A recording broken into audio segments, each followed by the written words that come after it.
Welcome to a special, unplanned, and sort of bonus episode of The Red-Haired Archaeologist. I am your host, author, and sunscreen advocate, Amanda Hope Haley.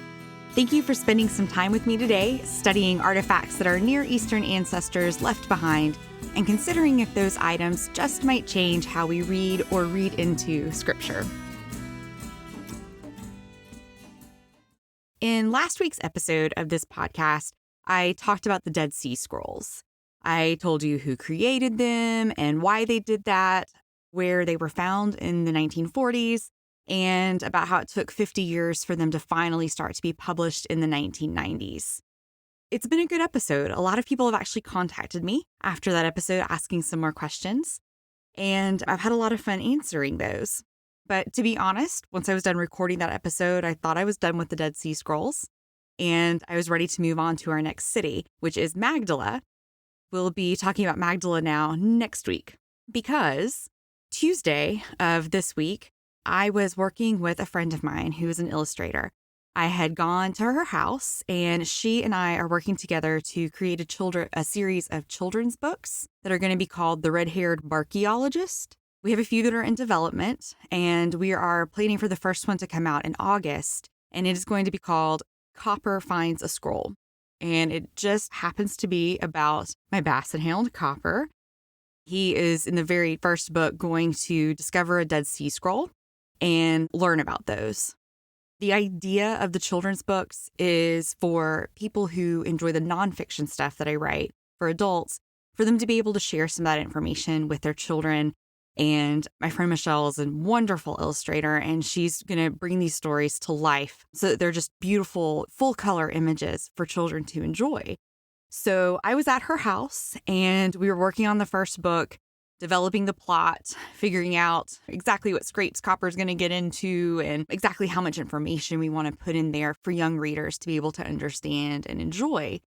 And while I was sitting there, I got a text from my dad telling me that there had been a news conference in Israel and that they were announcing the recent discovery of some quote-unquote new Dead Sea Scrolls. And since then, a lot of people have been reaching out to me and asking questions about that. So I thought I would slip this podcast episode into the series that I had planned for season 2. What is originally planned to be a 10-episode series will now be 11. And as you go and listen to previous episodes in the series, when I say thus and such is happening in episode 8, well, now it's going to be 9 because we slid an extra one in here. So on Tuesday, the world learned that in 2017, Israel had put together a group of archaeologists and sent them back out to the 500 plus caves and crevices that are around the area of Qumran. This is where, historically, the Dead Sea Scrolls were created by the Essenes and where they were hidden first during the Jewish wars that happened at the time, and then they just were forgotten about, and they stayed there until they were rediscovered by some shepherds in the 1940s. At that point, Israel went in and investigated and got out as much as they could. A bunch of grave robbers did the exact same thing. So Dead Sea Scrolls were held by the state of Israel, also were appearing on the black market, kind of stayed that way until the 1990s or so, when finally the first translations and publications started coming out about the Dead Sea Scrolls. And that's kind of where the world has been with the Dead Sea Scrolls since the late 90s. All sorts of scholars have been looking at them, translating them, researching them, learning a lot about the development of Judaism at the time, how the Bible itself developed through different manuscripts, and even how Christianity maybe was influenced by these groups. So really until Tuesday, not a whole lot had changed in the research of the Dead Sea Scrolls since, the late 90s, early 2000s, somewhere in there. But on Tuesday, we learned that the state of Israel had gotten together a group of archaeologists, and starting in 2017, those teams went back out to Qumran and went back out to the 500 plus caves and crevices that are in the region and just started excavating them again. And this time they had the benefit of technologies that they didn't have before. First off, they have drones. And so drones obviously are smaller than humans, and with lighting and different types of technologies, they can get into areas humans haven't been able to get into before, and they can see what is down deep and hidden in these caves. Give pictures and, give the archaeologists an idea of, hey, do we need to investigate this area or that area? So there was that kind of technology. Also, we learned that the people who were involved used rappelling equipment, mountaineering equipment. In order to get down deep into some of these places, the archaeologists, the excavators were literally rappelling. And I'm absolutely amazed to hear this story because I spend a lot of my time talking about how archaeology is nothing like Indiana Jones. And thank you, Indiana Jones, for making it popular and cool and getting the attention of kids, but that really all of the swashbuckling adventure doesn't really happen. I don't think any of these archaeologists were, chased by giant boulders or falling into ancient traps or anything like that. But there was certainly an adventure element that has been going on in these caves since 2017. And I encourage you just to get online, Google this. There are some videos out there. You can actually watch some of these archaeologists in action, pulling this stuff up out of the ground. It's a lot of fun to see. So what they found, first off, they found more Dead Sea scroll fragments. And these included portions of books from the 12 minor prophets, specifically the books of Zechariah and Nahum. They're largely similar to other manuscripts that are out there. There are some differences in the letters and some of the words that are used that scholars are going to be looking at for years to come, investigating those, trying to figure out why the differences exist. But that's part of it. Those would have been created around the time we were talking about last week, in the 1st century CE. And near those, there were also found coins. And based on what is on the coins, we know that the coins were actually struck by some of the Jewish rebels who were rebelling against the Roman government at the time.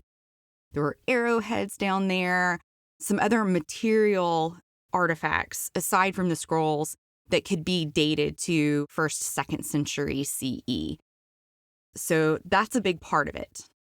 That all got there likely because of something called the Bar Kokhba revolt, something I've alluded to in previous episodes, but I thought I'd tell you a little bit more about this one specifically. Rome in the 1st century was in charge of the area. We talked about this. And with Masada and even the Essene community at Qumran, most of those areas were decimated by Roman soldiers in the 70s. At that point, the Temple at Jerusalem was flattened. That was the result of Rome putting down a rebellion of the Jews against them. Well, there was a later rebellion, about 70 or so years later, math not my strong suit, but between the years of 132 and 136, there happened something called the Bar Kokhba revolt. Sometimes it's called the Third Jewish War. It was the last big organized rebellion of the Jews against the Romans. It was led by a man named Bar Kokhba, and he was considered by a lot of the Jews who followed him actually to be a Messiah. This ended up being a watershed moment for the Christian movement also, because they obviously didn't buy into Bar Kokhba being the Messiah. They believed that Jesus was the Messiah. They didn't actively participate in the rebellion, although they did end up experiencing the same punishment as a lot of their Jewish neighbors did.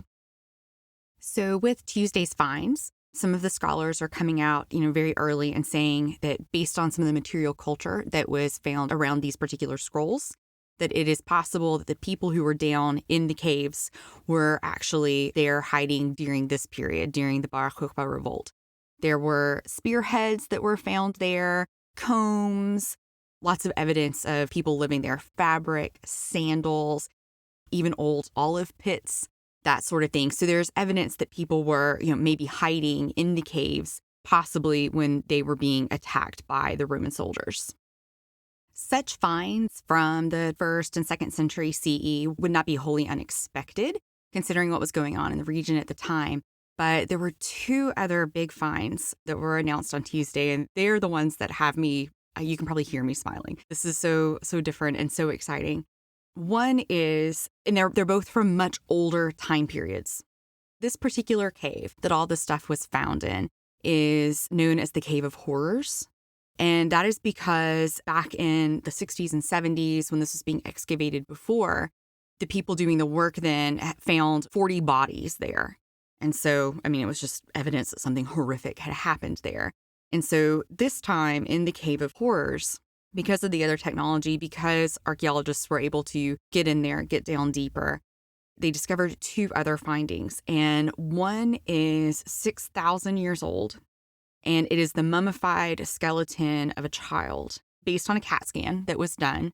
This person was between 6 and 12 years old, and the child was put by his parents into a fetal position and gently wrapped in a blanket.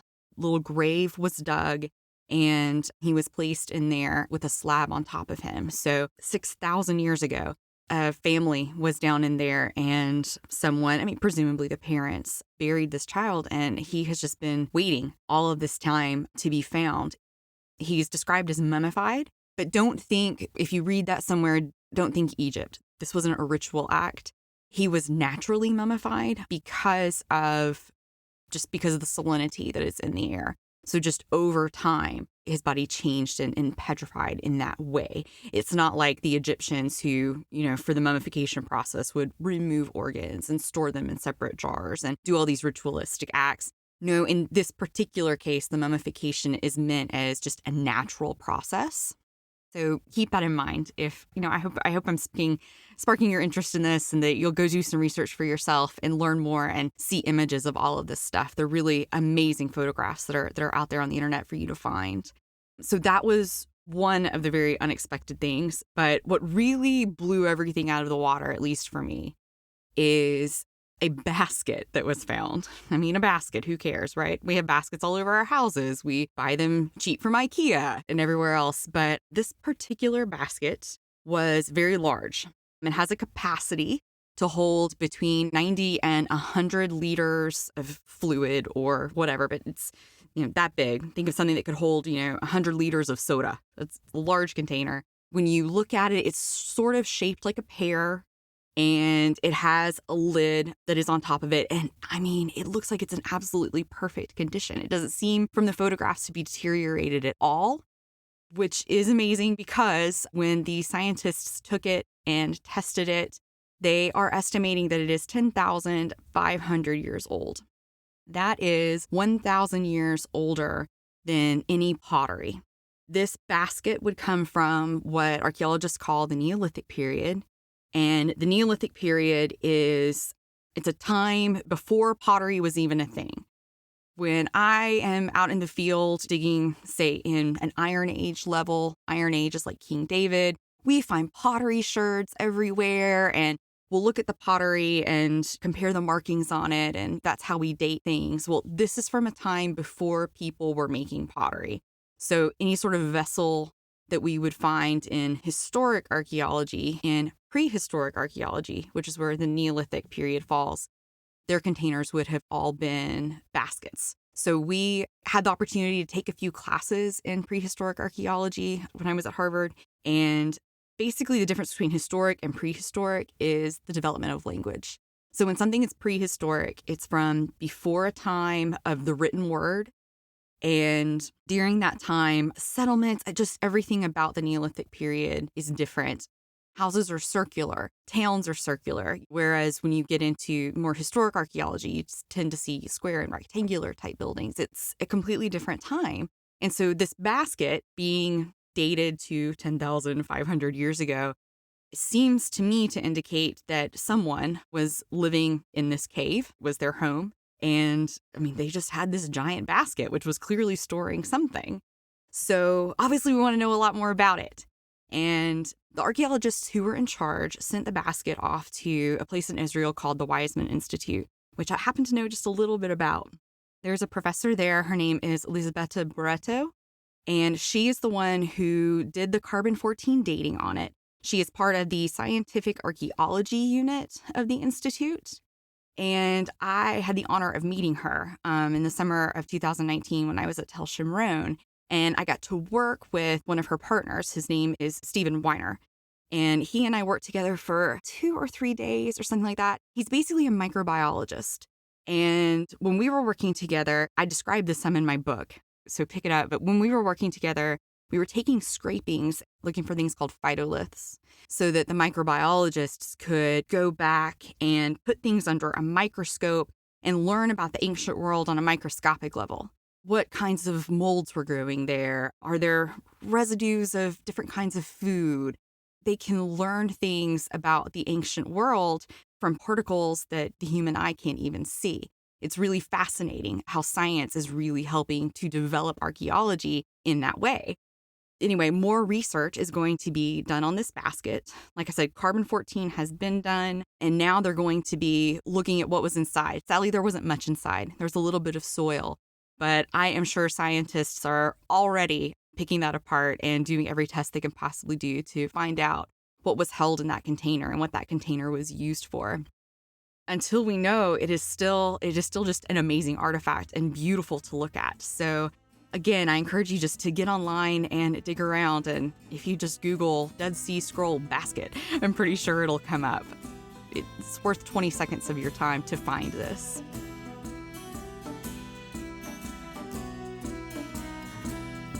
If you enjoyed this episode of The Red-Haired Archaeologist, then I hope you will listen again soon. New episodes are released each Friday. To learn more about me, check out my website, redhairedarchaeologist.com. There you will find links to my books, this podcast, and my blog, where you can interact with me and other listeners. Also look for my new book, The Red-Haired Archaeologist Digs Israel. It is available now as a print book, ebook, and audiobook from all of your favorite retailers.